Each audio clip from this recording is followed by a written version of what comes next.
oh yeah story bi na me tie kakra the brand dey there kwaku man to be adwuma by onim say for the first time papa friend say Hansi Flick waba bontia be biem abeka straight or say Barcelona call for all the 3 titles first na yebusa na o say yemfa the match after match by ene papa friend say Hansi Flick say omo okoji ni nyina onim say PSG Real Madrid Barcelona and Inter Milan. These are the 4 clubs who bet magic treble.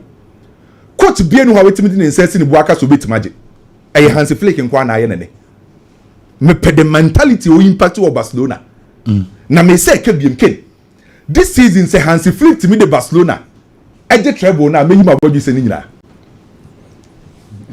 Hansi Flick. Kwame Shabo Fofro. No can I make a try. Shabo Fofro be an opa ko yidada. Oh Debbie.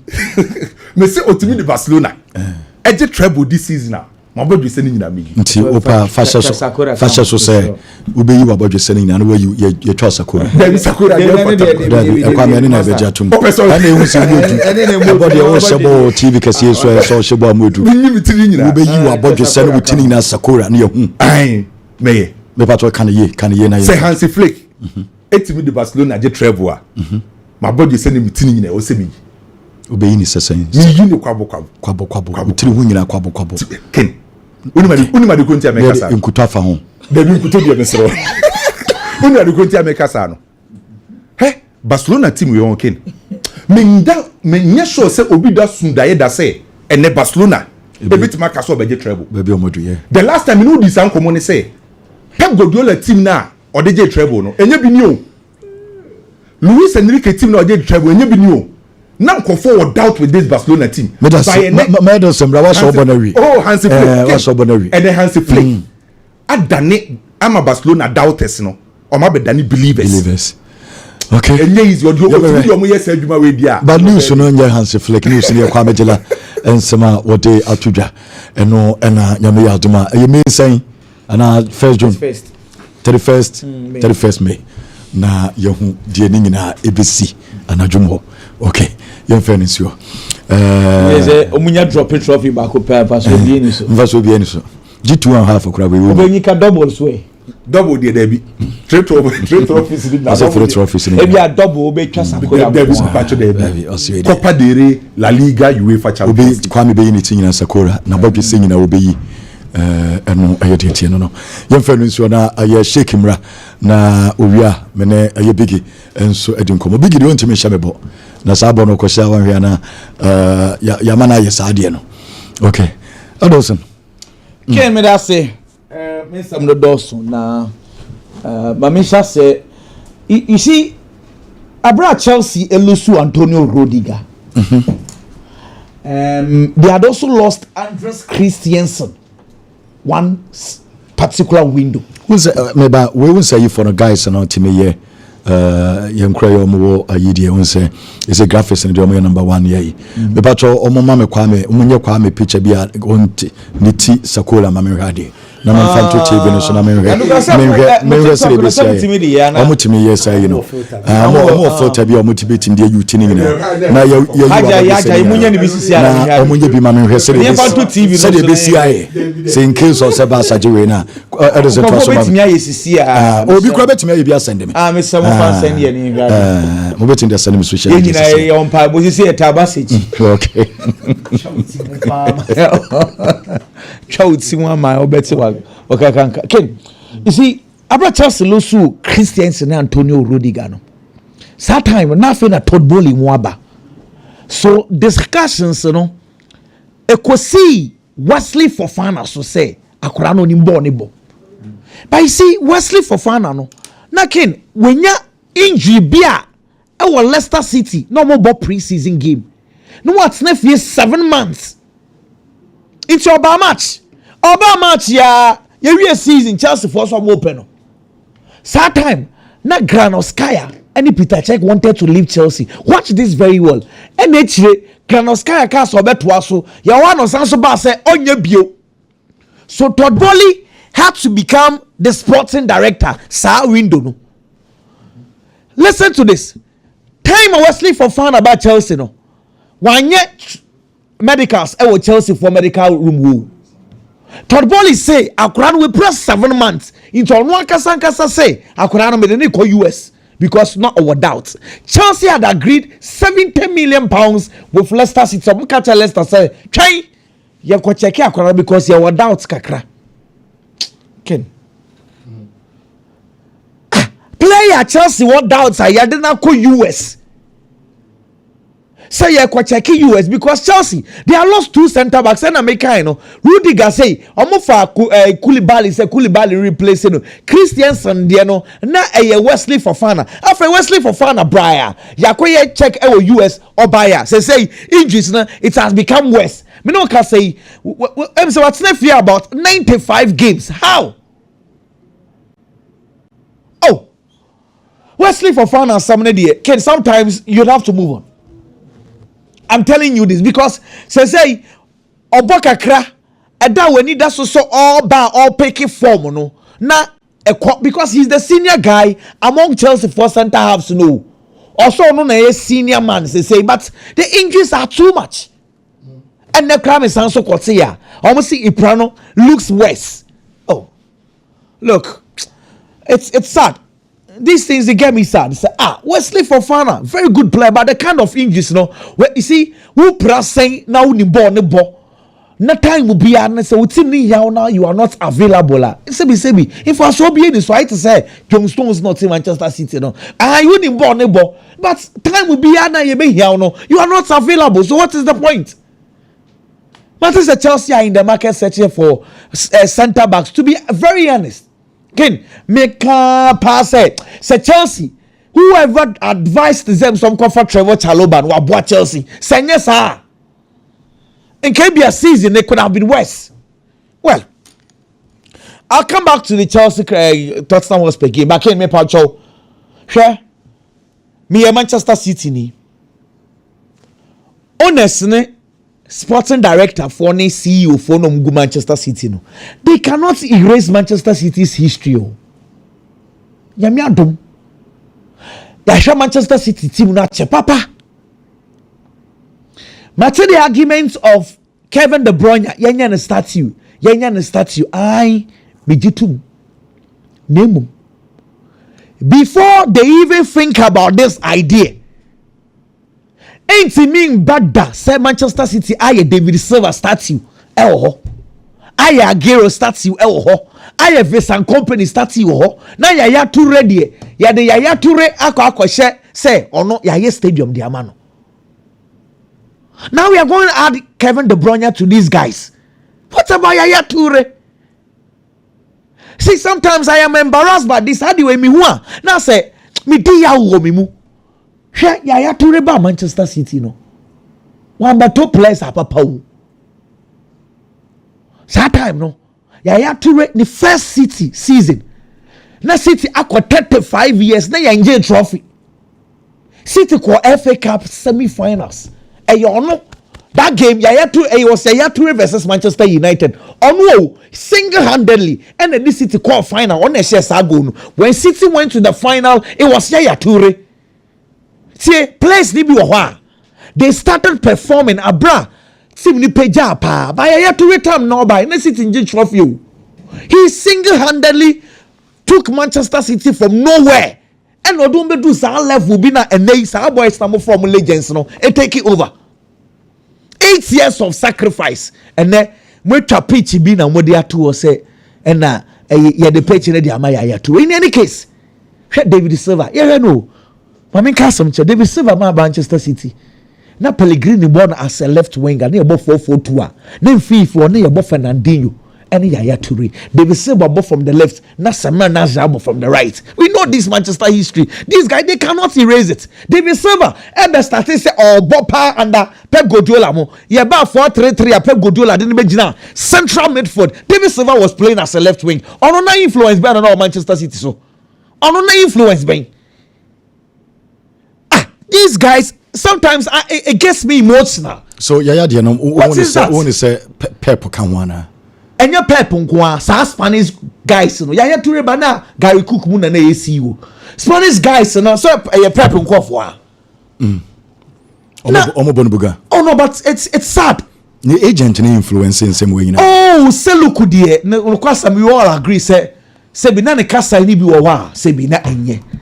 But you cannot discount the influence of Yaya Toure in this Manchester City team. Senior Kevin De Bruyne, Albono, I agree. He has done very well. But baby na Manchester City da.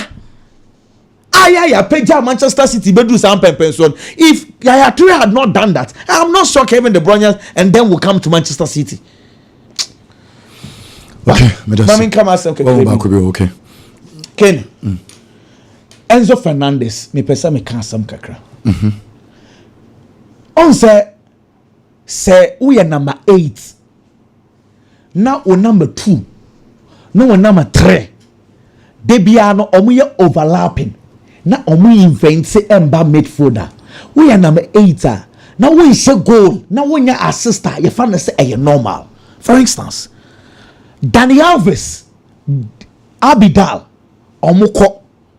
It is a Zavi, number 8, now on produce goals, on produce numbers, to or controlling game.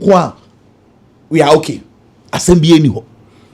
Okay. I to say, Wako Madrid, na Dani Caballero, ni Marcelo. They don't invest into midfield. It is a way a Tony Cruz. We don't normally check your goals and assists. But team be noa. We right back, left back, who invent no. We are number 8. We two mutaya. As I say, we the BB attacking because we right back invent here. We number 8. Who call him? So you need to have that attacking instinct. And no Mariska say about Chelsea. What try say about convincing Enzo Fernandez to say, Master, you are just not in the traditional number 8. Argentina 4-8, no, are controlling.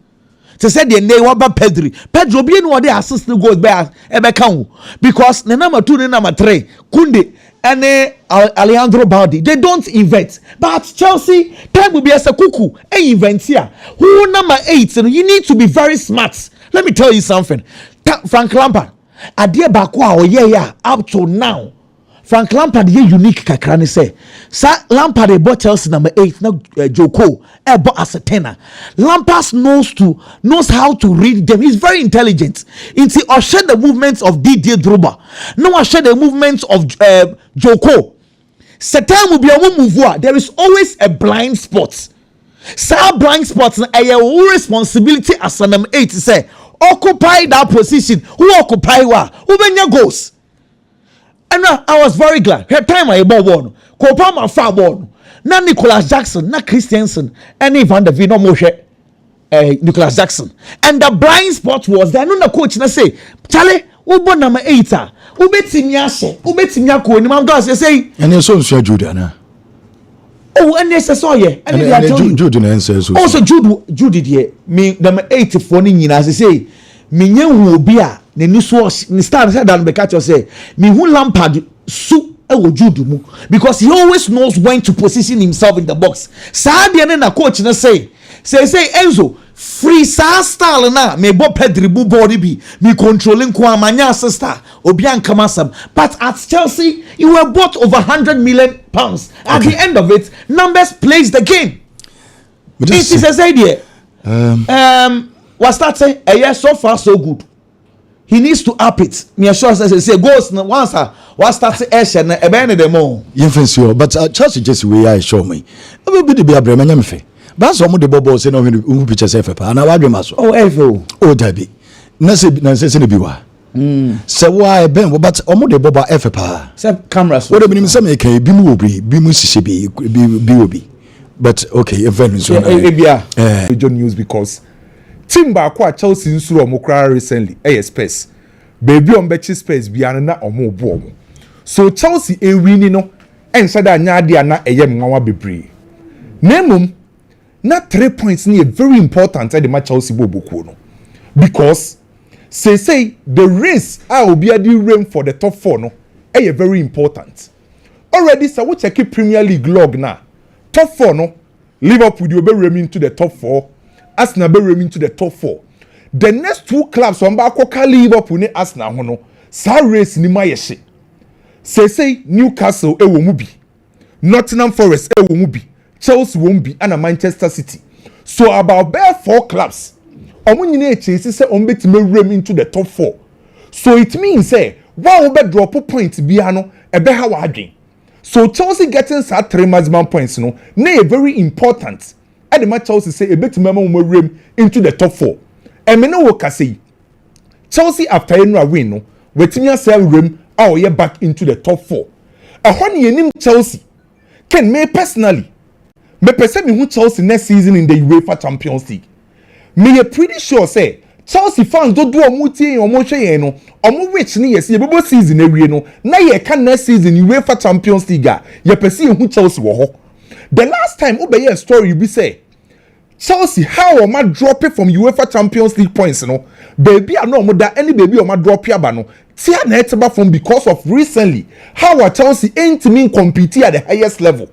So what take Chelsea bobra enye Chelsea bobra ni so ba ko hia no afo no enye Chelsea bobra ni so ba ko hia Shamrock Rovers for no Chelsea bobra ni say ye boy UEFA Champions League eyo mo ne Real Madrid eyo mo ne Barcelona eyo mo ne Bayern mo sa e ho ne nim say Chelsea compete so say no 3 points na Chelsea nya no na e very important for Chelsea say obetima compete at the highest level obetima make sure say ye bebo season e we no qualify to the UEFA Champions League e ho ana memani age e dia ma Chelsea boboku no by Ken after the game ana Chelsea head coach Enzo Maresca say in plain ya ye kase e wiase nyina Ghana fo nyina ka ho players o musi akan ye ka player ba kwa in terms of defensive midfield role so wanye number 1 arguably or ye one of the best currently e ya brand friend say Caicedo e wo the defensive midfield role Ken mene Enzo Maresca ya gain 100% abrante ne friend say Caicedo no ye ka defensive midfield role currently he's one of the best. Won't mean taking anything away from Caicedo. Say you can be a defensive midfielder. The first thing that you need to understand, yes, a player na ye bona basu was a role no. Ne core duty no ultimate performing ana. Because role be an the core duty. So we a defensive midfielder. U core duty you say, ube protect u goal post. Ube protect u team. Ube protect u defense. Ube make sure say opponent ne e dey attack e ba ube tima break sa attack no. Ube make sure say other midfielders na ho beto omo say omo ko minimum omo nsuro o the certain level of balance bi ebebe mfimfin ho. Ube make sure say ube ma defenders need defensive cover. Ube ma omo that shield. That's the reason why ye ka obi oye defensive midfielder. Ye see oye save guide midfielder. Oye protector. And currently one of the best protectors in world football about defensive midfielder. Untimi ni Caicedo don't free. So the core duty as a defensive midfielder. But in the Premier League and the Conference League, Ajajo bisa. Ken. And American football at the highest level, na level no more bono play an in no about Conference League or Premier League. Or say on you the best or you the best or one of the best. And the country amene Enzo Maresca ya dwini. Is okabe top 5 among top 4, top 5 or say or best now we use no. Or say or you one of the best. Ah okay. Which are facts. Offer Arsenal boy UEFA Champions League. Or bo competitions akese. Ni defensive midfielder ya wan. Mi busawo. Ya wan. Yeah, party Thomas Party. Good. But this season, ne performance no embro Caicedo die ne so. Roma the defensive midfielder Chouameni. Me ya Madrid ni. By o kan okra, o dey say Chouameni performance ni above Caicedo ana. Enti on ka say oye the best so or say oye one of the best which no cre. Caicedo performance this season o dey compare other defensive midfielders for Europa. Any we are seeing na untimi nyini mfam based on this season performance. So performing core duty very well. And Ken say Patrick Caicedo this season. Apart from the core duty no, when you more sadia can ball ne ho. Ne ball retention skills when you improve about ball carrying ability. Say Caicedo no ye defensive midfielder no ultimate ball e carry ball the ball call the nim. Abra onsro. When Caicedo as I say ultimate ball e breaking lines as a defensive midfielder. Na ability say ultimate moving into tight spaces. When the ball striking ability. Okay, Caicedo go no say Manchester United no. At the time I na neba won baby o simi strike free ye no. Okay, time about Chelsea. Me Caicedo the first goal was against Bournemouth. Sa 50 yards strike no. Hwe sa go no. Enron pokra go no say na ye J offside no. Hwe kwan of so strike ye. So say Caicedo was our ball striking ability nibi. So being a defensive midfielder and kenim say obey obstructive role no. Say osa de nyoma fofra kan role no ho a me no wo ka say wababa bedane a modern defensive midfielder. Defensive world football who rate here over the number to saying defensive midfielders. Oh, top 5 there currently there be the mommy Obeto saying CCA. Oh, say because they are more kick best TD. Okay. Say me top 3 there this season me didn't room top 3. Top 3. Yes, me the Caicedo be room. This season the form. Wa botcham party pa. Oh, league him. There be say omo nyina ball. They won't this season me who say party e ball no was so saying Caicedo. Caicedo modern body this season enfa won say omo compete e wo UEFA Champions League no abranti we bono kin to be honest with you and based on the bono what is obi kan sika no you turn 100 million pounds as I say you but be and count or deliver on the field of play and why you consistent on the field of play and me fears kakra me word match Chelsea second when him say Caicedo was 23 years so Chelsea ain't me and Chelsea and compete at the highest level me key players to say Cole Palmer Enzo Fernandez, Kukureya, Caicedo muno, ombetime lusu om. I was about so for no crase, Caicedo ne your friend saying Frankie de Jong crown ball mo bonye bi na we on a number in Chenchen when Tottenham e ba mo ka. Say Yenka say oye the best. Yes, say oye one of the best this season. Otoso 10 crown one of the best. Oye one of the best. Who rated defensive midfielders this season now? Oh, kind of crown to me Caicedo fem. Okay. Okay. Caicedo who rate ya. Fanese who ewiase nyina. What's this season? Who you top 10 defensive midfielders are? That be Kwame. Onya can the best one of the best. Top 2, top 3 account. Because you so well then say or one of the best defensive midfielders in the world. Not first 3 on count. Oh, but what do you be fan say? What the quarter in the as ultimate you so okay, you be 5. 5 for those.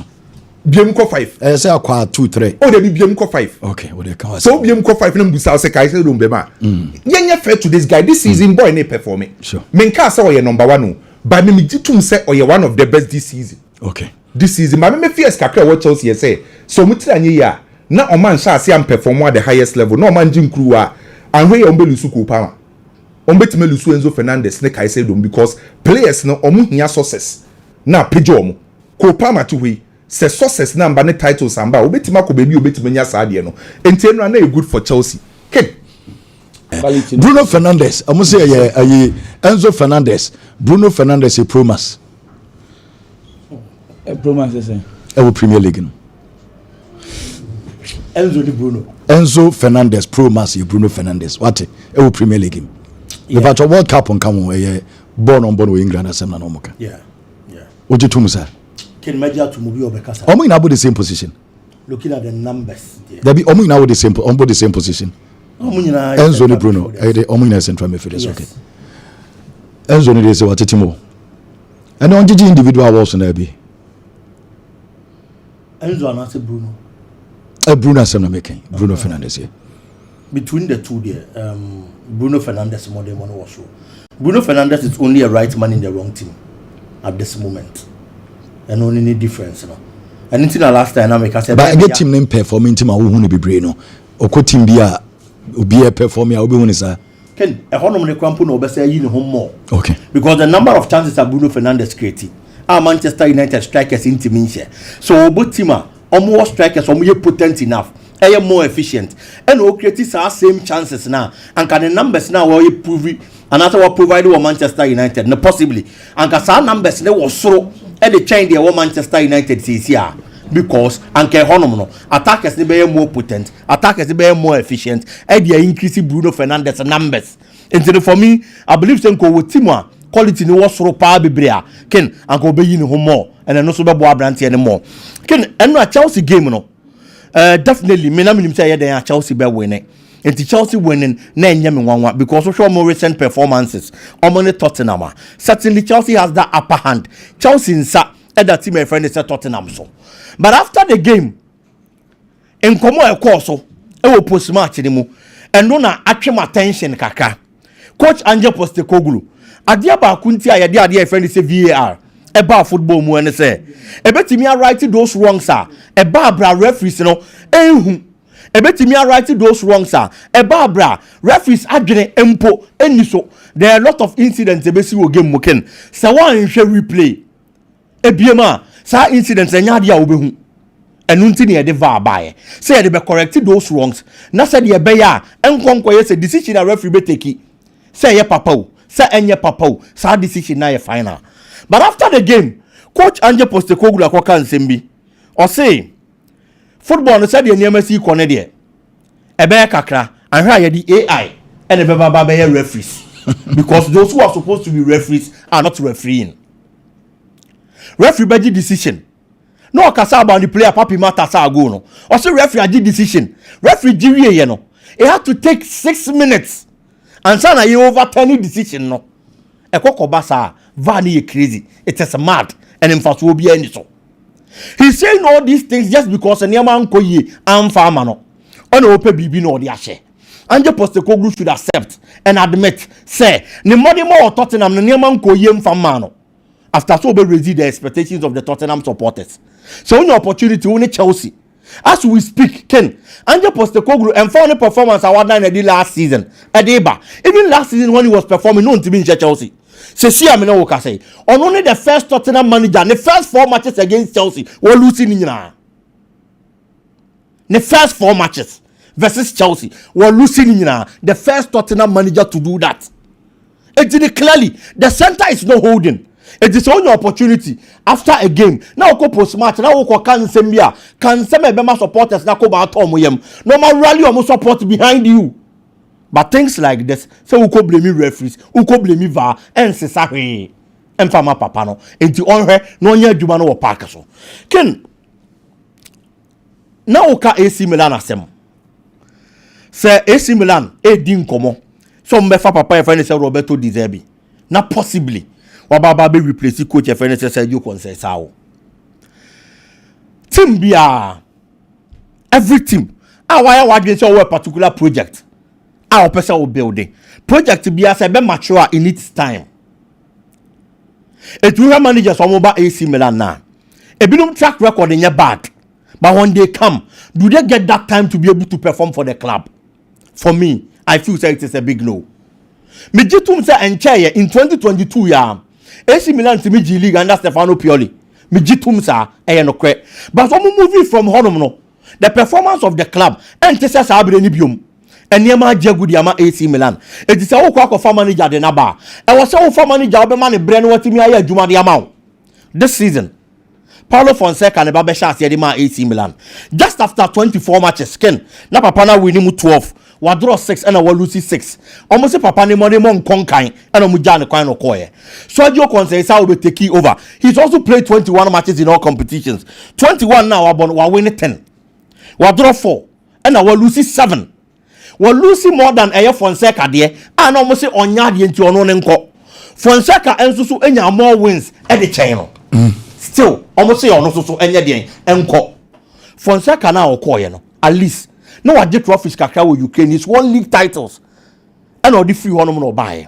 Oko until at least our track record be a chesa wajijin crew happen. Sergio Conceição the same thing. Wajijin crew one be Portugal. 3 league titles. Taka de Portugal wajima akoma 9.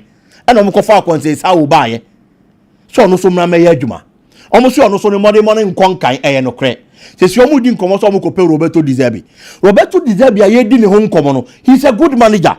Ohe adwuma oye Olympique de Marseille. Say the golf in quality between Marseille and any other French league clubs and Paris Saint-Germain. Ebianka possibly the money pushing it to a certain level. Minumi onubaji atum say wasro. That is very true. But then again, only track record of winning trophies. Ejuma waya and the attention ban so the Sassuolo team of building from 2018 to 2021. A very strong side, no doubt about it. Oba Brighton, Oba building a very good team. But the question is, teams now why Ejuma now watch so you good no on J trophy. But at least your man bre man team. Baby AC Milan no. Are they ready? So mo be man bre say on build the team more na. That is the question because in 1 year, Omo change 2 coaches just because Omo feel say they are big and they need to win the Italian Serie A. And this always have for Di Zerbi aba. No so one man bra and you know fast one so. So between Allegri and Di Zerbi, who would be my Allegri. Between Allegri and Di Zerbi. Meko for Allegri straight. Obeko for Allegri. Allegri is a proven winner in the Italian Serie A. And this always Uji Liga. Omo bisa na wasa ukokofa. Okay. And the last America Napoli Diano. She quote Okofa Antonio Conte. Or you proven winner in the Italian Serie A. But for De Zerbi, he's a good coach. But when you're proven winner when it comes to winning trophies. Me that say, and yabema booking course no me say aba big so because obe befia be din komo kakra. Elders na ready e wo ha enche. Nemom ene na me che 20,000 Ghana cedis e wo Lawson e Japot. Me patro me cha another 5,000 Ghana cedis this year. Me we 5,000 na main one no last draw 10,000 Ghana cedis na ya che eno 5,000 Ghana cedis one na 5,000 your second draw no 5,000 Ghana cedis. Ubekoswa etwa because I do 10,000 so eno and last draw no Uber dial star 256 star 3 hash star 256 star 3 hash in 254 na said will send this kanano Ubeko star 256 na wako star 3 hash star 256 star 3 hash Ubeko loss in Japot the obetimi bia no wakutwa maybe beche 10,000 Ghana cedis already 10,000 eko aka last 10,000 eye foni pa ba ko pe ena yede 10,000 no enso ema no booking course no eba na mo mame fa we ntodwa se ba Dr. Ba ena Friday obekọ Dr. Ba ho me patron kase no enompinum ayade obon ni nyina no ayeba yemfa ne so kotodwe onam na abu onsam na abu ade oba bi ayoya ni nyina ko Dr. Ba ho mo amanya stroke nyina aye Dr. Ba na so ye ena so de wani kire ye ka ba na ye se ba hospital obekọ na je se wa show you bone expert or your specialist eba bona enti ema remfi kuma se awaton so agogo ayade agogo hospital enche wo pe no wo Accra obekọ Spinters Road 18 junction or we taxi phone 0244 988 004 0244 988 004 Frelani Sisiana Nempo no enim komo Dr. Time that so aye medima for about center makacho said Dr. Time that so nyame de ne ye adwuma say Accra branch na bi pokua se Mayra or Greater Accra region or Eastern region Volta region Mamo Central region mugina no mudu Accra udu pokua station also ko Mayra pokua station wa Mayra obia do beko medima for about center ya rebia how bia no me patro for Dr. Time that so kona nipa don so atwen also ebedu so ya rebebre eno opanyine sa kuma se de no ewo abuakwa agogo school junction so ope me patro ayade aho eno obenya Dr. Time that so from medima for about center line in 02447742 2882 02447742 2882 Kennedy digital satellite about television fridges air conditions ningina ewa Kennedy ho me pato home appliances if Kennedy digital satellite na daroma and home appliances ne bro ayefo ewa maimu ha se so the fufu machines aba aje se ayade mo pay for commercial na wo so dia piska wa wo pay for domestic wo